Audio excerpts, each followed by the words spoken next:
Bonjour à tous, je suis Emmanuel Ferreira, directeur scientifique et cofondateur de la société i4Dental. À travers ce webinaire, je vous propose d'explorer avec moi en quoi les avancées offertes par l'IA viennent aujourd'hui assister les métiers de la prothèse et de l'orthèse dentaire. L'apport de l'IA s'inscrit dans la continuité du virage numérique pris par cette profession depuis maintenant quelques années.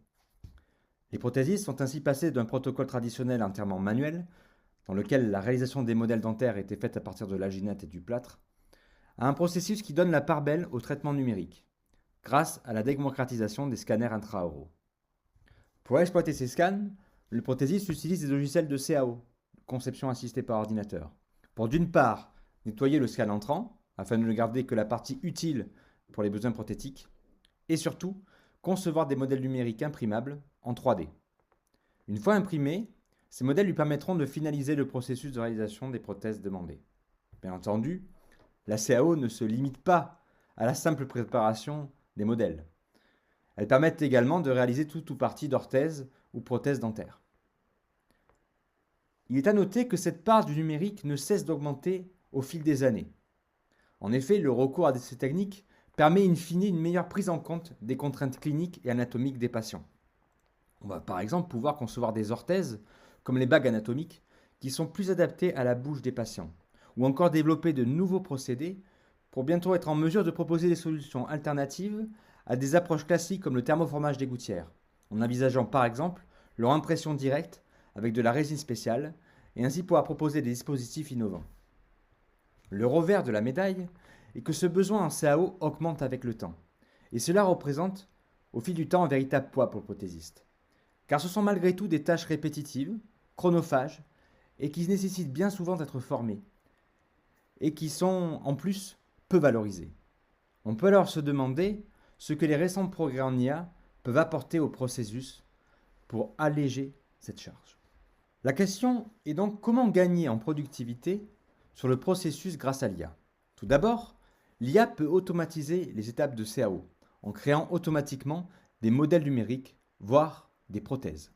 Mais elle peut aussi être utilisée pour optimiser les temps et les coûts d'impression, en préparant par exemple des plateaux de manière intelligente, et peut améliorer les modèles qui vont être imprimés ou usinés pour économiser des étapes manuelles chronophages ou diminuer la durée des traitements.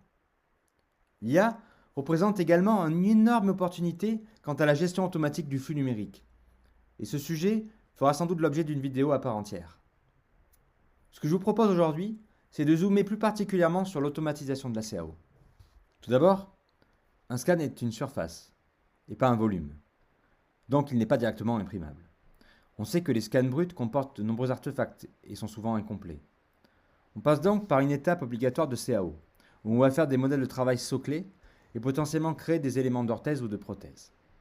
Ensuite, une fois réalisé, il faudra faire passer ces modèles dans le monde physique. Et donc, soit avoir recours à des imprimantes 3D, notamment pour les modèles soclés, soit à des friteuses laser ou des centres d'usinage pour les éléments d'orthèse et de prothèse. Comme nous l'avons évoqué, lorsqu'on s'attaque à de la modélisation, on a recours à des logiciels de CAO qui sont en fait spécialisés en dentaire et qui proposent pour la plupart des solutions d'IA dites d'assistance. Ainsi, lorsqu'on travaille sur un scan d'un patient, l'utilisateur du logiciel est invité à venir identifier des axes importants ou encore à cliquer sur les zones d'intérêt spécifiques, par exemple pointer la dent concernée par le travail. Le logiciel va ensuite automatiquement lui proposer une frontière que l'utilisateur pourra ensuite ajuster via l'interface. Sous le capot, le logiciel de CAO exploite donc les informations positionnelles indiquées par l'utilisateur pour mettre en œuvre un ensemble d'approches dites géométriques, pour lui faire des propositions automatiques. Par exemple, on peut citer la détection locale de changement de courbure, des approches spectrales ou encore des traitements d'interpolation gaussien.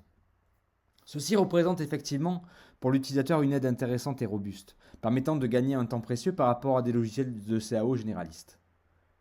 Néanmoins, le problème, c'est qu'un cas ne se fait pas seul.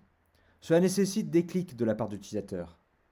Si sur un cas l'effort paraît petit, sur une journée de production où l'on doit traiter des dizaines de cas, cela représente une action répétitive et chronophage, d'autant plus lorsque la cible de la modélisation est complexe et nécessite beaucoup de clics, comme les setups d'alignement. L'inconvénient majeur est donc du fait de l'intervention manuelle, car elle impose un traitement en série, où chaque cas doit être traité un par un. Il faut faire des clics sur un cas avant de pouvoir passer au suivant.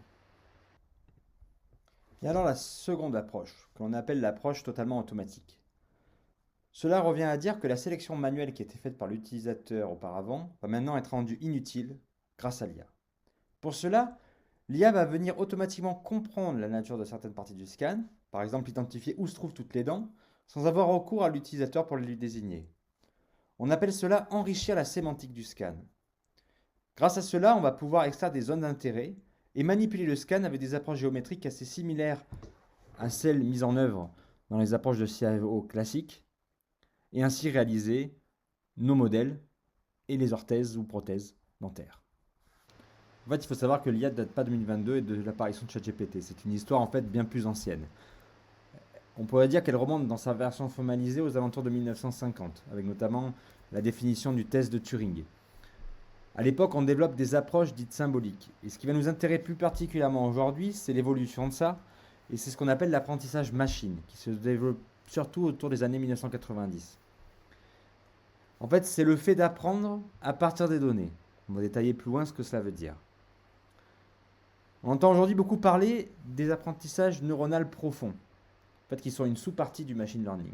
Ce sont en gros des algorithmes qui peuvent être considérés comme les bazookas du machine learning, et qui vont être utilisés pour en fait limiter le traitement numérique qu'on devait auparavant faire sur les données brutes pour les rendre exploitables par la machine.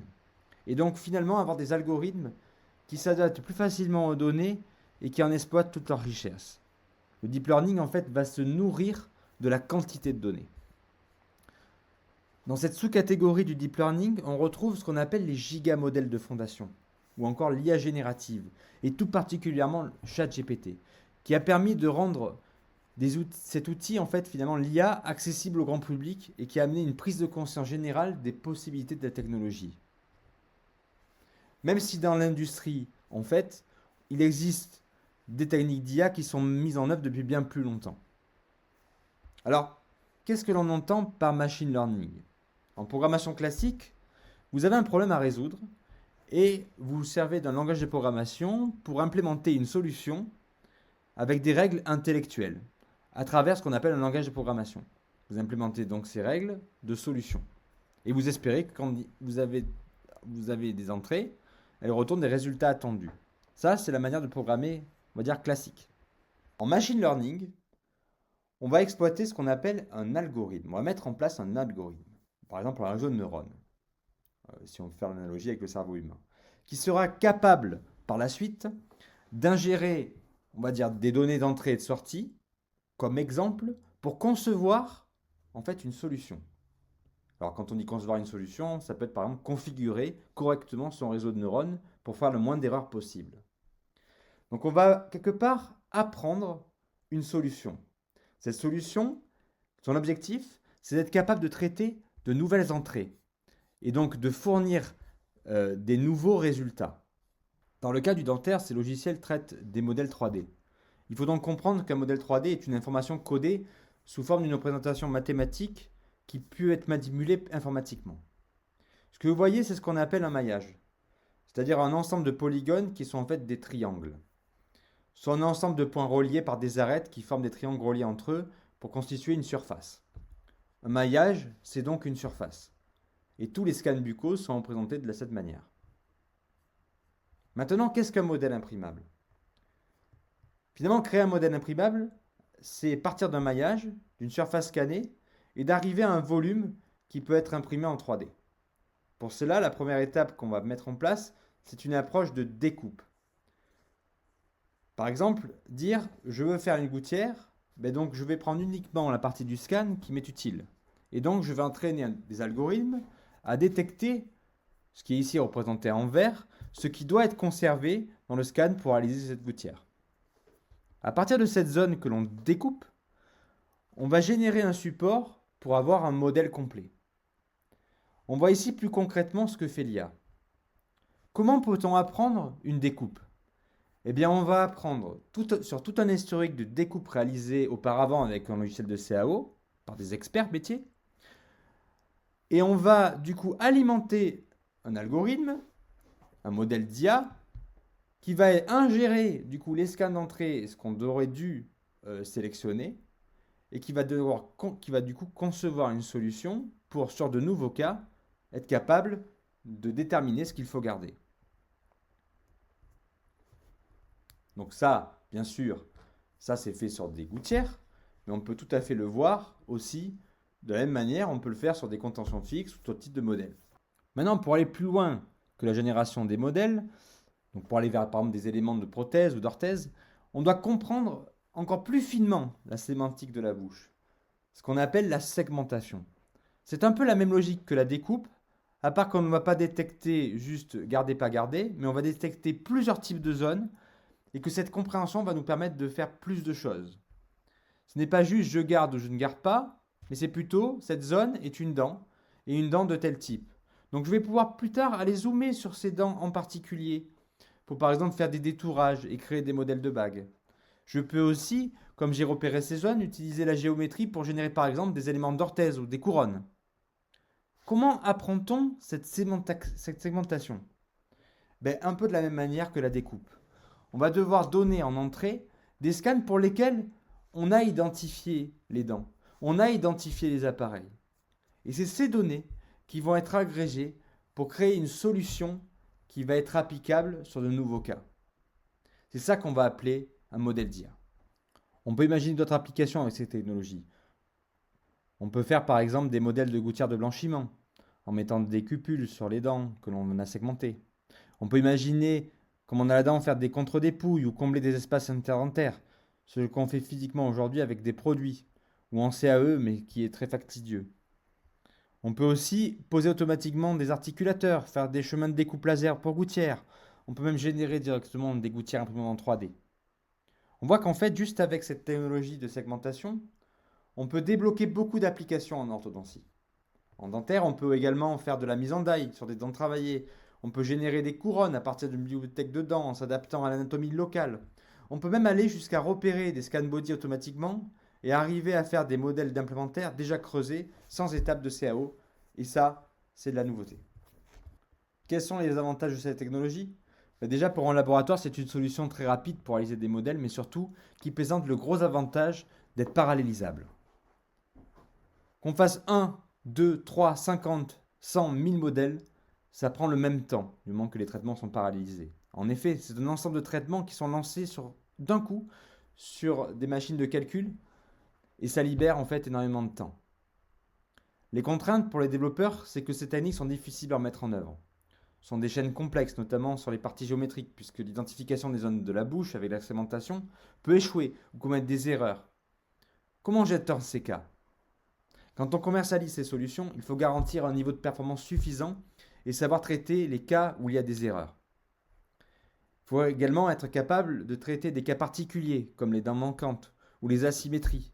L'enjeu est donc de réaliser des solutions suffisamment robustes pour automatiser avec un taux de succès satisfaisant des centaines, voire des milliers de cas par jour. De plus, il faut que les temps de traitement soient compatibles avec le process du laboratoire.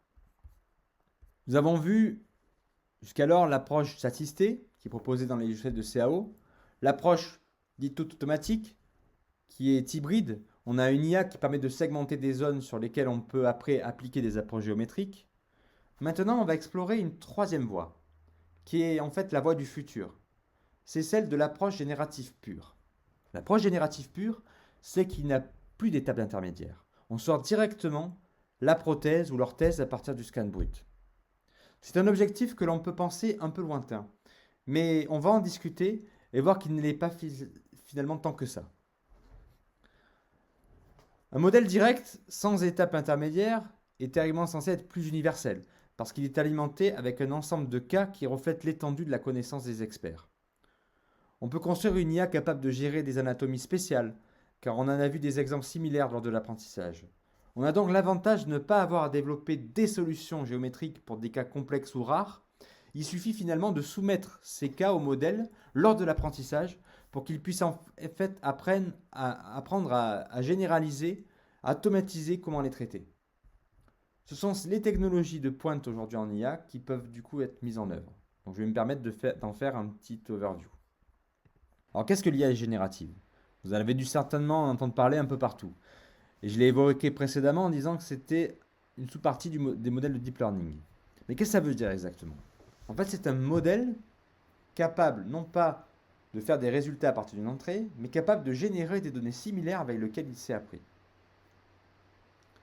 Donc en fait, on n'est plus dans la restitution simple, on est dans de la forme de création. Par exemple, on a des solutions qui génèrent du texte à la manière d'un chat GPT, en s'étant appris sur une énorme quantité de données issues du web.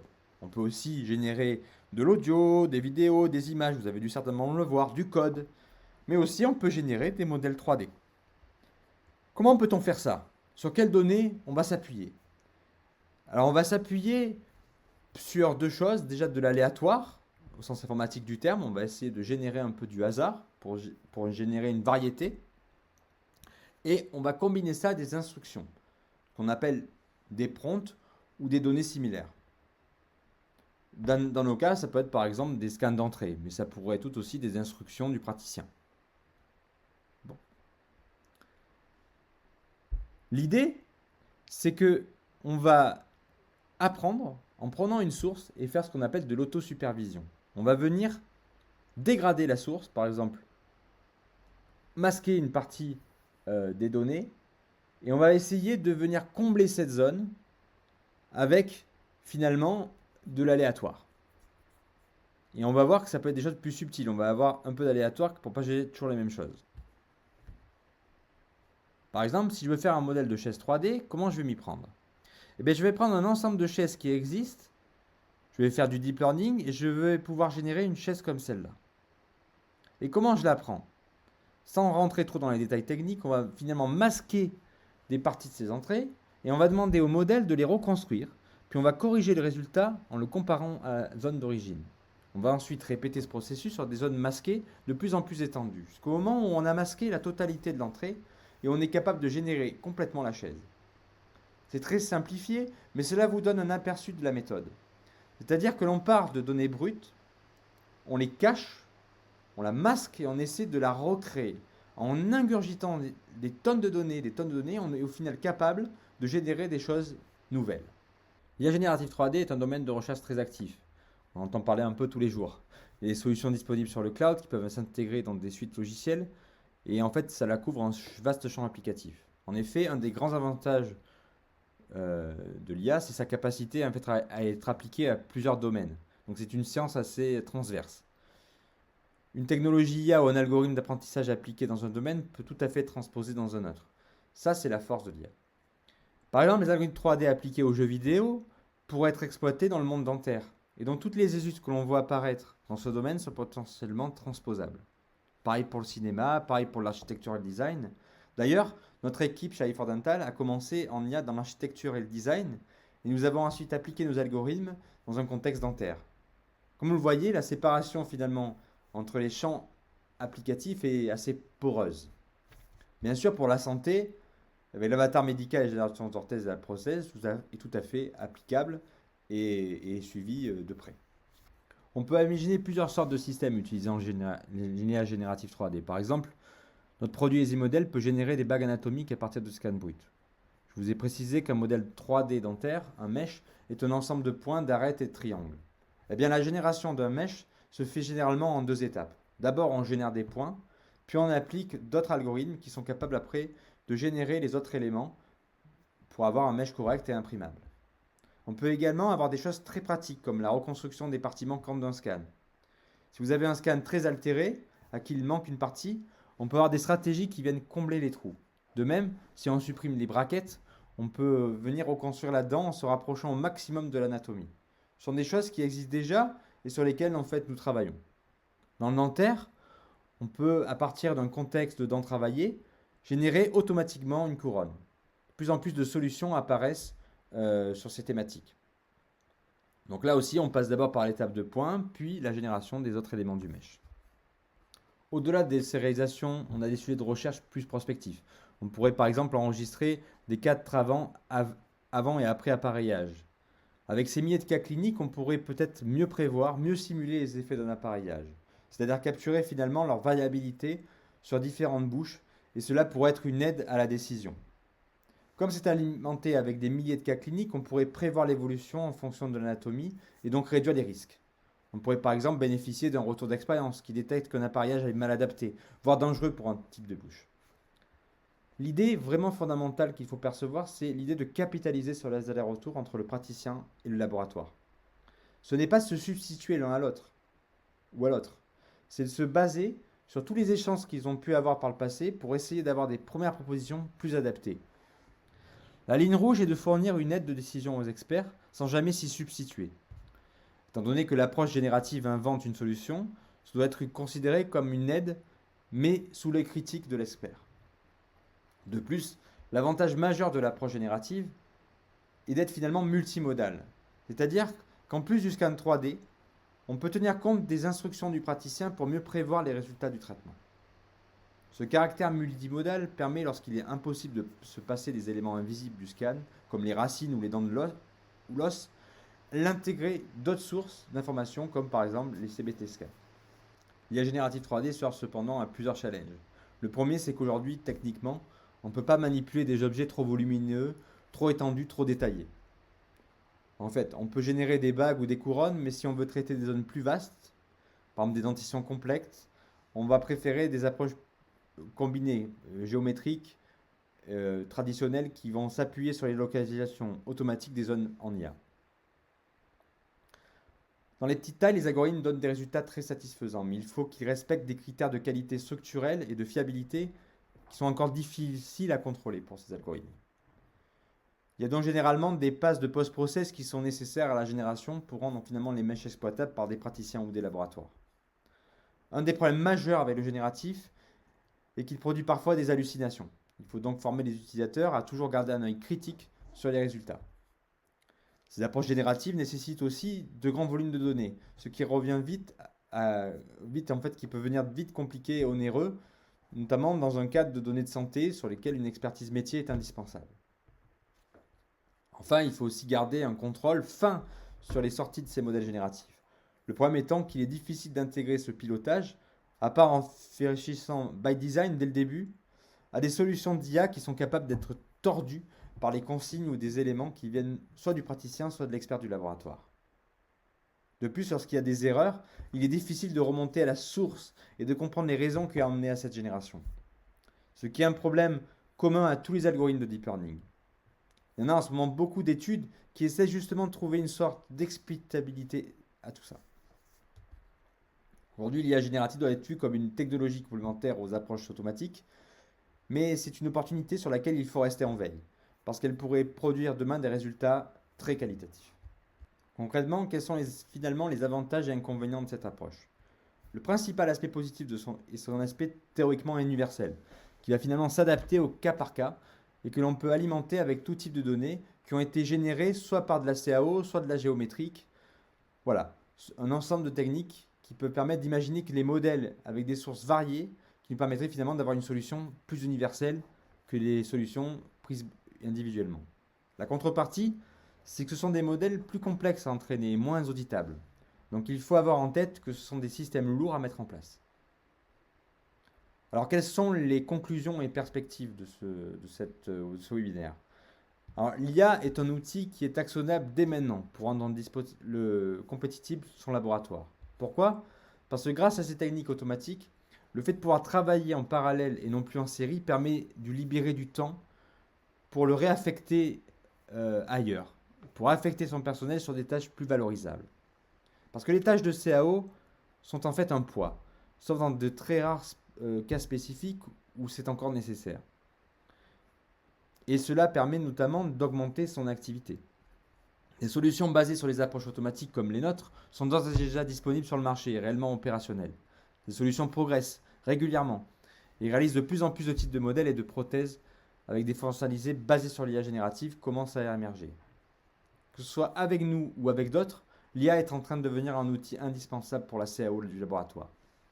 Nous pensons que c'est une opportunité à saisir dès aujourd'hui pour bénéficier le plus tôt possible des gains de productivité qu'elle apporte et s'intéresser à cette technologie qui va se généraliser. Ça vous permettra dans un premier temps de rester compétitif, puis permettre plus tard de meilleurs modèles, plus sur mesure, plus spécifiques, qui vont permettre d'aller au-delà des modèles de CAO actuels. Car ces logiciels ont des limites qui ne peuvent pas être dépassées sans l'apport de l'IA. Cependant, je voudrais conclure là-dessus, plus d'automatisation exige de prendre en compte de nouveaux éléments. Le premier, c'est qu'il va falloir tenir compte de l'évolution de la législation. notamment l'IA Act. Il y a aussi un lien avec le dispositif médical, parce que si on se rapproche de plus en plus des prothèses et des orthèses et qu'on va vers l'automatisation de cette génération, forcément, à un moment donné, il va se poser la question du dispositif médical. Et il va falloir se conformer à cette réglementation.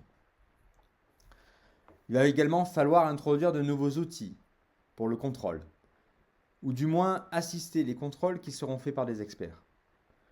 Ce qui peut être très délicat parce qu'on sait contrôler aujourd'hui des résultats qu'on a l'habitude de produire par nous-mêmes avec du set de SAO traditionnel. Mais lorsque ce sera généré en IA, il sera nécessaire de créer des outils dédiés. Il va falloir que la communauté scientifique développe aussi des outils pour maîtriser ce qui est produit. Enfin, comme le processus de création va évoluer, il faut aussi réfléchir à d'autres interfaces, sans doute plus intuitives et plus humaines. Pourquoi pas la parole ou d'autres dispositifs qui peuvent permettre d'influer sur les sorties d'un modèle. Cela reste à inventer, mais nous pensons que ces outils seront fortement multimodaux. Alors je vous remercie pour votre attention. J'espère que ce webinaire vous a un peu apporté un éclairage sur les techniques d'IA. Et si vous avez la moindre question, n'hésitez pas. Pouvez-vous nous contacter? Nos équipes sont ravies de vous répondre et d'explorer vos problématiques. En vous souhaitant une bonne journée et à bientôt.